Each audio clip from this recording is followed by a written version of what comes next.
we're gonna talk about chapter 1044 of One Piece. I just finished reading it. I was live reading it on my Patreon. I discussed it with them a little bit, and then I came downstairs and now I'm filming. So this is not polished thoughts. This is not well thought through. This is a very excited fan gushing. I have never been so hyped for a chapter. I mean, I know that I'm just now in the week-to-week grind, but I have never been so hyped for a chapter. I mean, I've had chapters that have made me yell, and I've had chapters that have made me shake, and chapters that have made me cry and need to go run a little bit to burn off energy, but this chapter, I knew it was a hyped chapter. I knew it was a hyped chapter. I knew it was a hyped chapter, but I didn't expect it to hit me as hard as this one has hit me. So forgive my unfiltered thoughts, but I'm gonna gush. So first of all, I'm just gonna take you through the chapter. We're just gonna talk about it together because again, I don't even have any notes that I'm going off of. I haven't composed my thoughts in the slightest. So let's just go through the chapter. Let's just talk about it. First of all, I love that everybody thought Luffy was defeated. Kaido in the last chapter burst through the ceiling announcing his death, and everybody was deciding how they were going to respond to his death, with loyalty, with a choice to continue fighting. They were all ready to go down fighting, to give everything they have despite knowing that the battle is basically lost. And then they all look up and they see Luffy's silhouette in the sky, which I don't think anything could have been more perfect than this, because we just got the connection of Luffy, Joy Boy, Sun God Nika. Something about all three of these are connected. We had lots of speculations, but we didn't know. Something about all three of these are connected. We're going back to Skypiea and looking at Luffy's projection in the sky there. We're going back to earlier in Wano where we see Sabretooth guy talking about Sun God Nika and his silhouette there. And then we tie it all together after Luffy's defeat, after everybody knows that the battle is lost, yet chooses to end the battle fighting.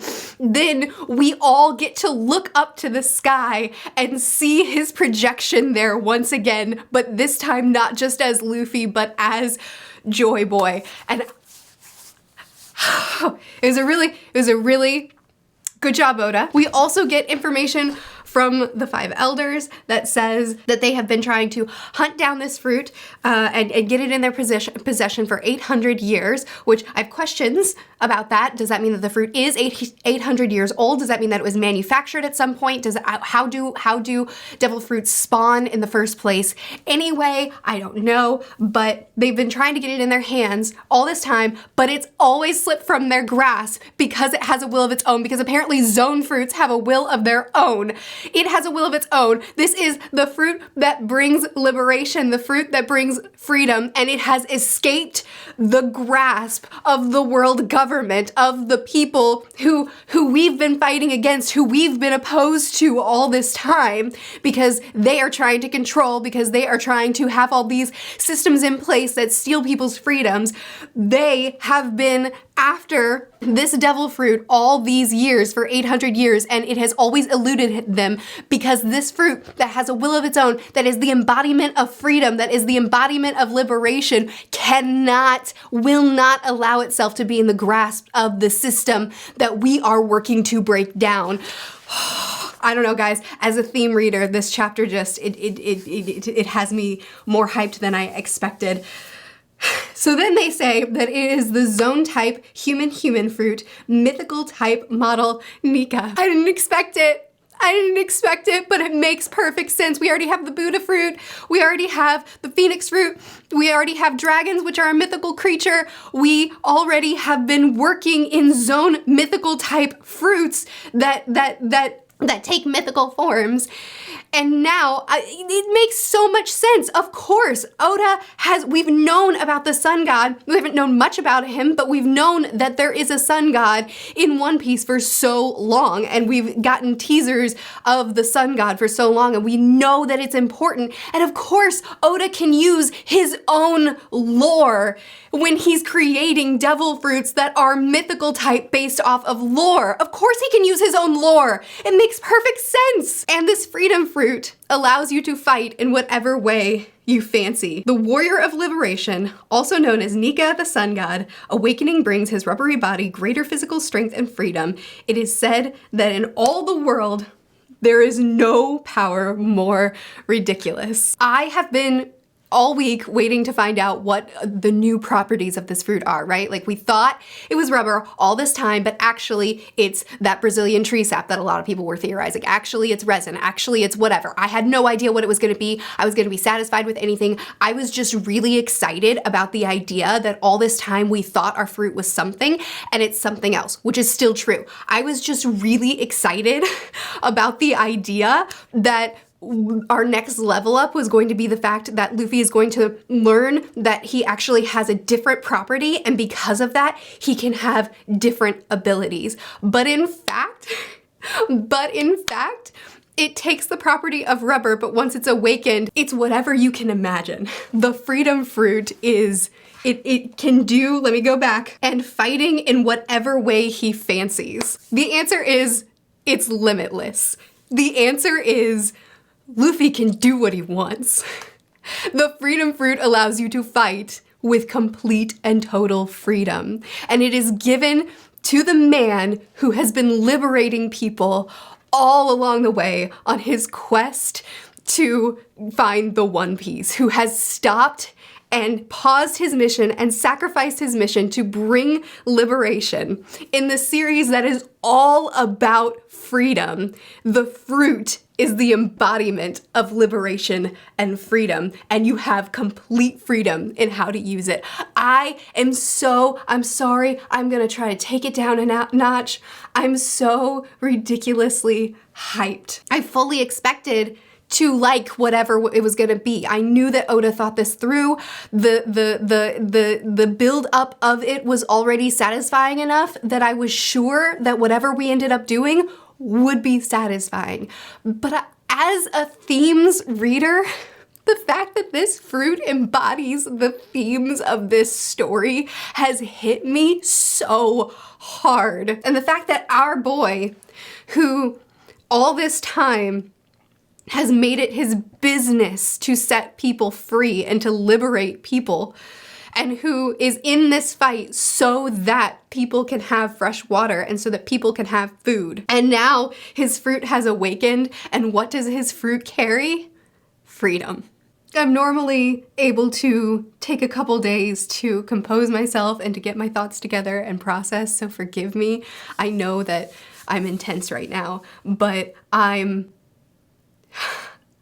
it's just more than I thought it was gonna be. Like, I expected something really cool and really exciting and something really hyped, but I did not expect it to hit my theme's heart so perfectly. Then we cut to Hiyori, and I gotta tell ya, my gut reaction to this was, oh, I love you, Hiyori, but please don't be here right now, because I don't care.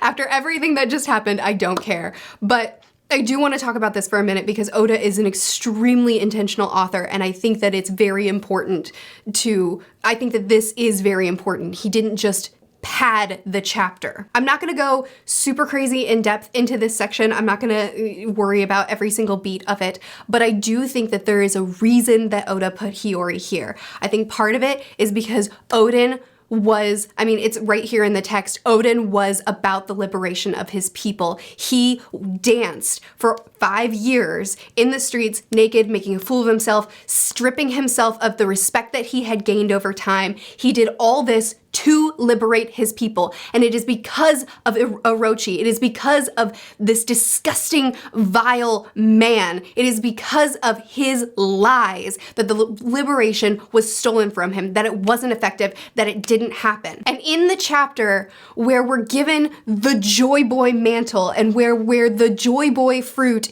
is awakened and where, well, I mean, it's not the Joy Boy fruit. I understand that. I understand that. But in the chapter where the devil fruit that brings liberation and freedom is awakened, we're recalled back to the man who boiled for his people, who fought for their freedom and liberation, and that was stripped of him. And now his daughter is the one defeating this man that stole that from Odin. She's defeating him. She's recalling her father. She's recalling her father laughing.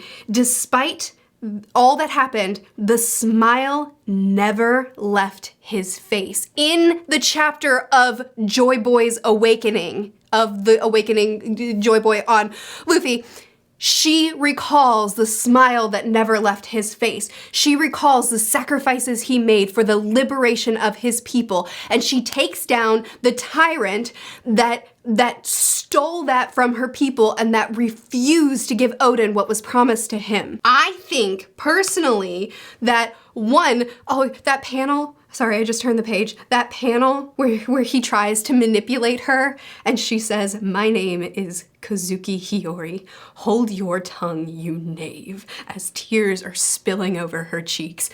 Yes, I needed this scene from Hiyori.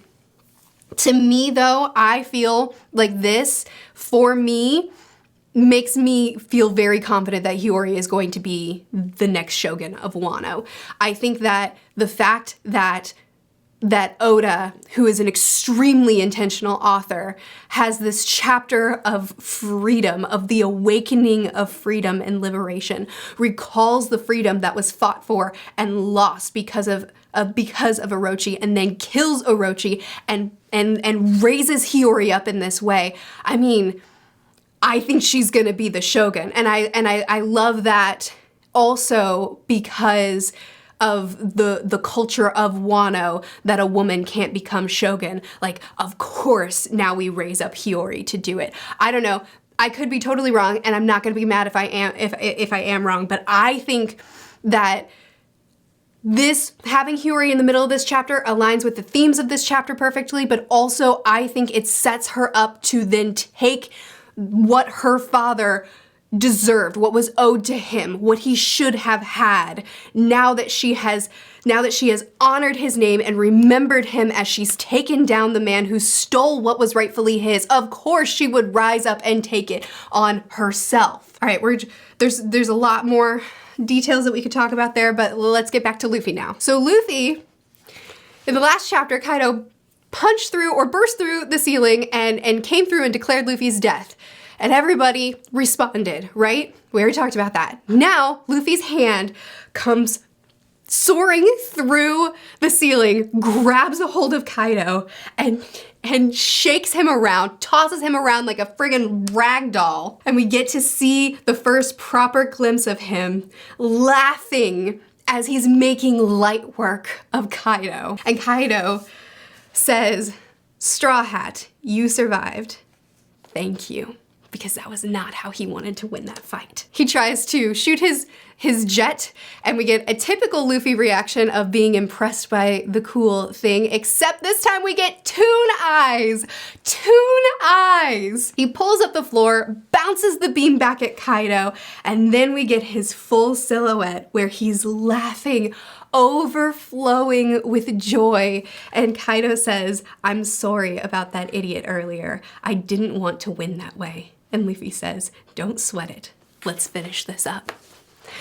I love this because I love that Kaido never wanted to win that way. And I've been suspicious, I've been saying that Kaido is aware of the Joy Boy stuff. He knew that this was Joy Boy's fruit. He recognized it in Luffy from the start, and he was trying to awaken Luffy. So then whenever Luffy's devil fruit did awaken and he became the Joy Boy, whatever that encompasses, Kaido isn't surprised. He isn't shocked. He isn't taken aback. He greets him like a friend and says, sorry about that. I didn't want to win that way.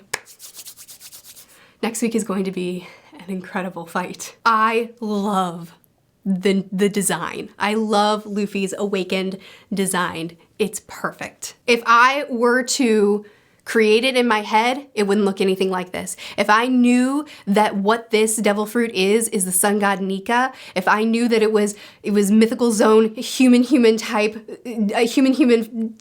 Nika, you know, if I knew all that and I created a design in my head, I would have thought it would be godlike. I would have thought it would have been strong and regal and powerful and the most elegant yet powerful form we've gotten yet. But instead, it's one that causes joy. It's one that sparks laughter. It's one that makes me smile. It's not one that puts me in awe of a deity. It's one that makes me smile. It's perfect. It's a completely different design. It's totally different. It's wacky and it's silly and it's fun and it's joyful. It's perfect. I never would have guessed it. I never would have expected it. I never would have painted something like this, but it's perfect. I know that this is just like a borderline incoherent gush, but I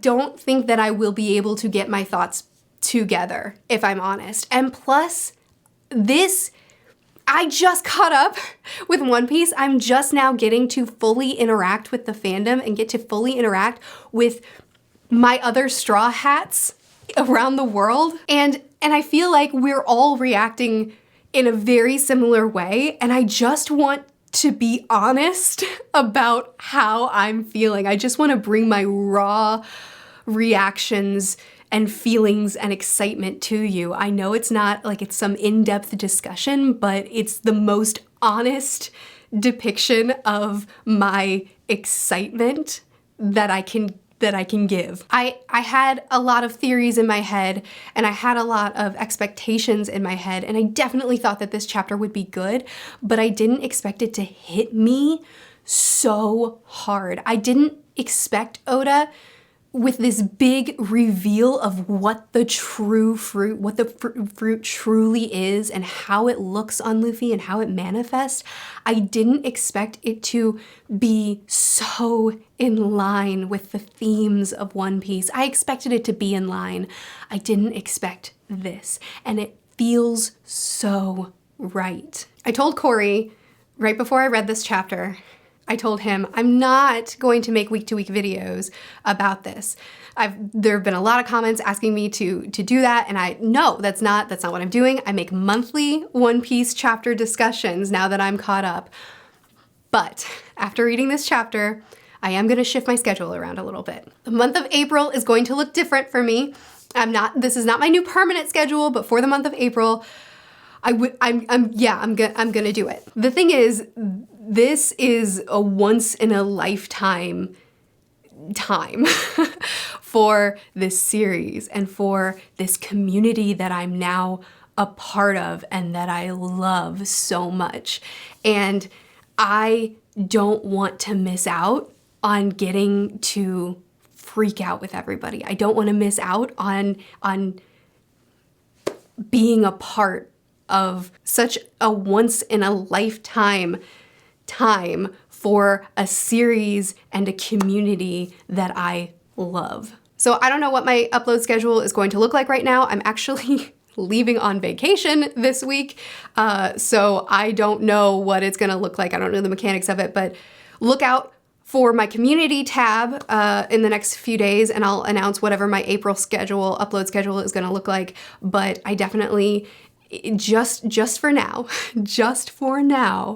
while we're at the end of this time, I want to be a part of the community. I want to be a part of this incredible excitement and incredible point for our story. I know that this wasn't a very composed video. I know that this wasn't a very well thought out video, but I am so excited, and I would really, really love to continue talking to you guys about it. What was your favorite part of the chapter? What are you most hyped for? I'm the most excited. I know the fight's gonna be amazing. I'm the most excited for seeing this fruit in action the most, which will transpire in the fight, I know. But I want to see what this limitless fruit brings. I can't wait to see it in action more than I did in this chapter. If you have theories, if you have thoughts, if you want to more elegantly break down some things, please do. But this was my very, very excited reaction to chapter 1044, a chapter that I will not forget. Bye.